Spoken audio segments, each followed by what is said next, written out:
Yeah, yeah, yeah. Yeah, yeah,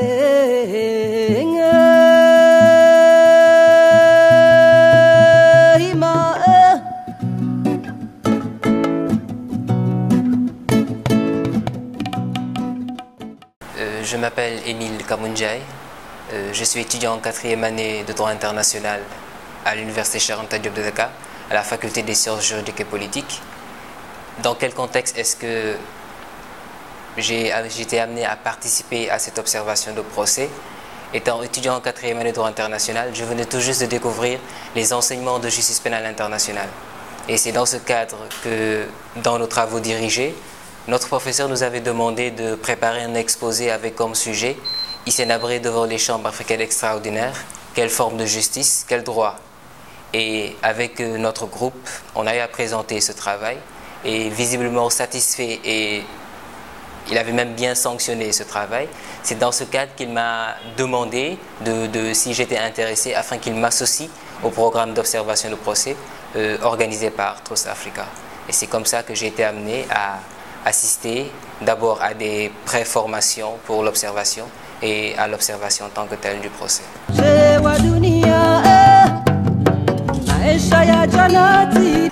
D'abord, c'est un ancien chef d'État tchadien.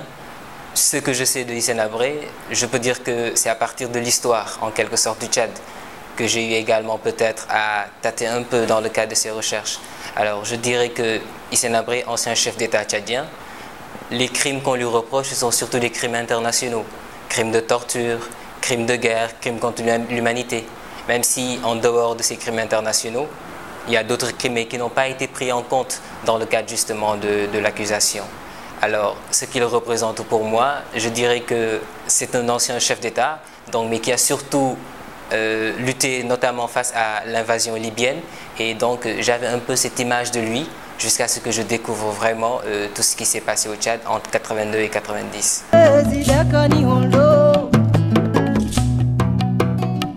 Voilà, par rapport à la stratégie du silence qu'il a adoptée, ça m'a beaucoup marqué, et j'ai même eu à faire des recherches dans ce cadre, parce que dans le cas des tribunaux internationaux, notamment les tribunaux pénaux, on se rend compte que cette stratégie du silence est souvent adoptée par les accusés. Ce fut le cas de Charles Taylor avec le tribunal spécial de la Sierra Leone.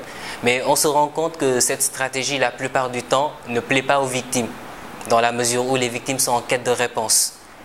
La plupart du temps, il y a de nombreuses interrogations dans leur tête. Alors, ce qu'elles aimeraient vraiment lors de ces procès, c'est de pouvoir un peu avoir, je pourrais dire, le point de vue de l'accusé.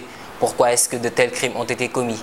Alors, la stratégie du silence que l'accusé Habré a décidé justement d'adopter, je dirais que c'est une stratégie qui, à mon avis, ne finira pas par payer, parce que d'autres l'avaient adoptée, mais en vain. Et je peux dire que c'est une stratégie que je pense qu'il continuera à adopter jusqu'à la fin du procès, mais je ne pense pas que les résultats porteront vraiment leurs fruits.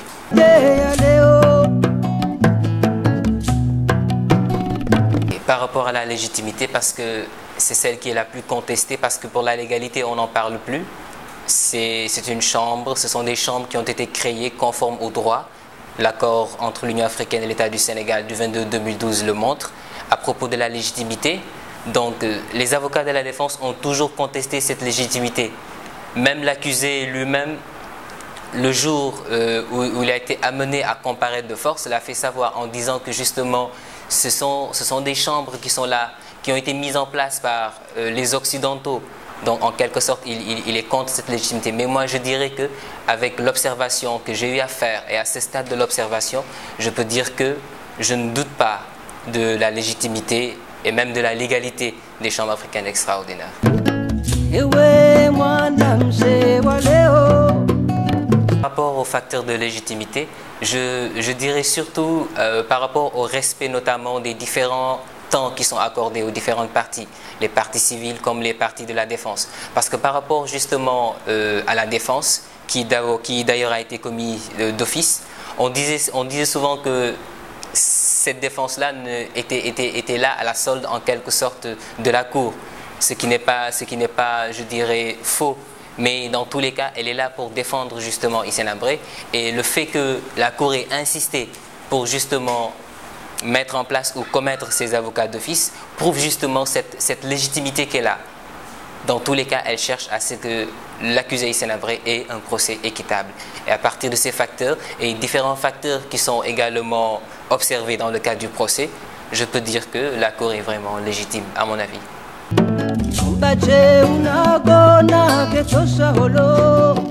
Alors, je dirais que le procès renvoie à notre responsabilité collective. Je dirais surtout nous, Africains.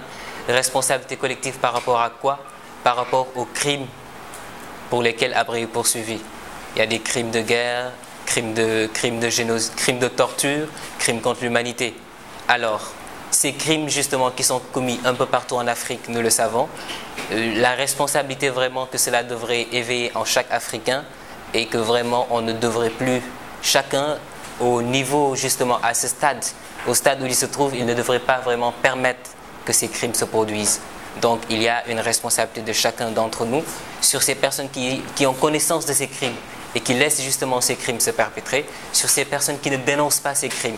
Donc je peux dire que là, de ce point de vue, on a une responsabilité collective, aussi bien au niveau des dirigeants qu'au niveau des Africains eux-mêmes.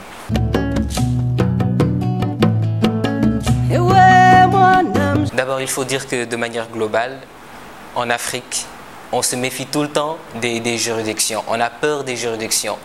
La plupart du temps, lorsqu'il y a ces crimes, les victimes se disent qu'il n'y aura jamais un procès. La plupart du temps, on n'a pas confiance en ces juridictions. Alors je me dis que si jamais ce procès réussissait, et qu'est-ce que j'entends par réussite de ce procès? Que justice soit faite pour les victimes, mais également que le procès demeure quand même équitable, qu'il y ait les différentes réparations qui sont prévues. Je dirais qu'à partir de ce moment-là, les Africains reprendront confiance vraiment en leur juridiction et de ce fait, la réconciliation souhaitée pourra avoir aussi bien entre les Africains que les juridictions.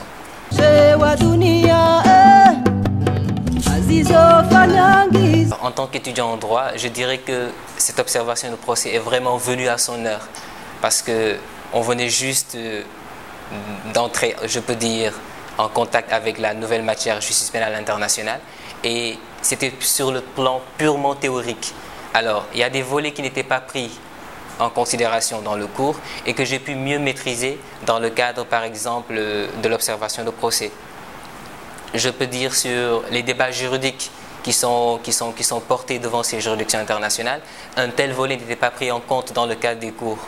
Et donc, je peux dire qu'à partir également de cette observation, j'ai réussi à avoir une meilleure idée, une idée beaucoup plus précise du fonctionnement des juridictions pénales internationales, notamment pour les chambres africaines extraordinaires.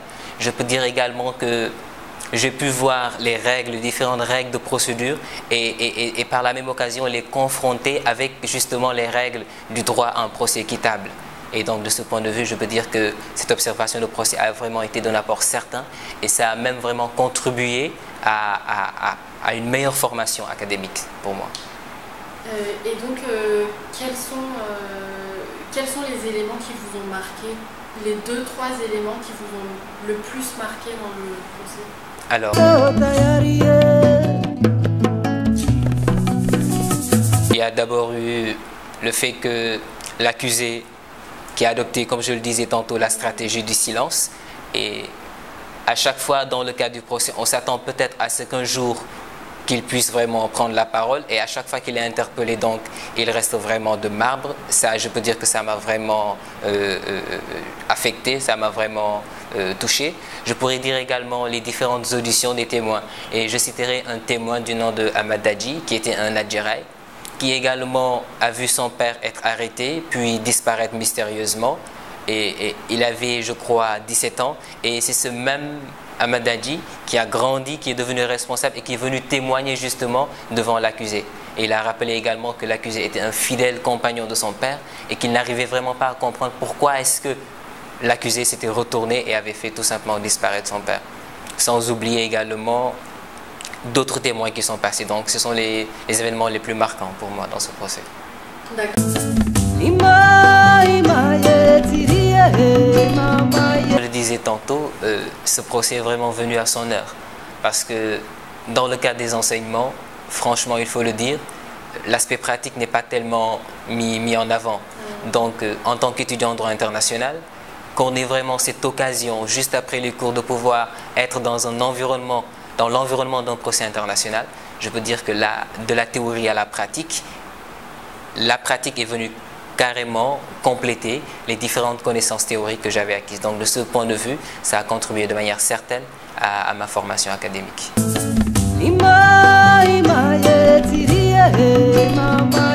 Je peux dire que je note des décalages entre la réalité et la théorie, parce que par exemple, dans le cadre de la théorie, il n'est pas pris en compte en quelque sorte quels sont les différents débats qui sont portés devant les chambres ou devant les juridictions internationales. Alors que là, on est vraiment au cœur, on comprend comment se font les différents échanges, mais surtout également la conduite des débats.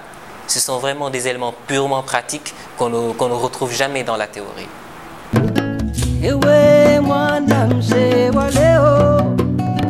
D'abord, un respect en quelque sorte des différentes procédures, une bonne conduite également des débats par le président Gustave Camp et de ses assesseurs, sans oublier également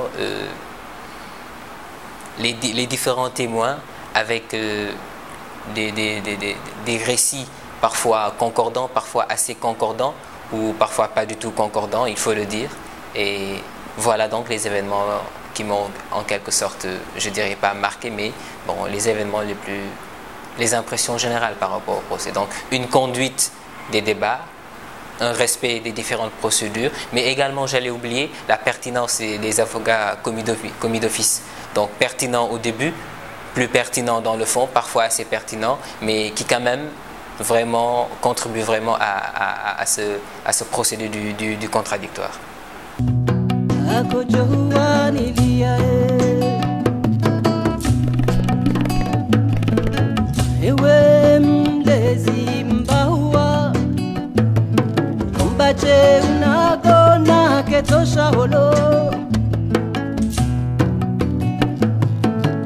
Song